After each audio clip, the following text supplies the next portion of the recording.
everybody, I'm Bree the Plant Lady. I frequently talk about cover crops and the benefits of root vegetables like Daikon Radish for soil improvement. And as I'm cleaning this border today, I just uncovered the largest Daikon Radish that I have ever grown or ever seen. And I thought it would be fun to show this to all of you.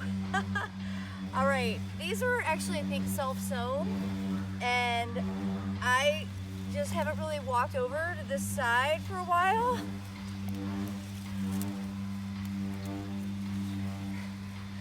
There you have it. That's my largest Daikon Radish to date. If only we were still having the state fair, I could enter it and maybe win a prize.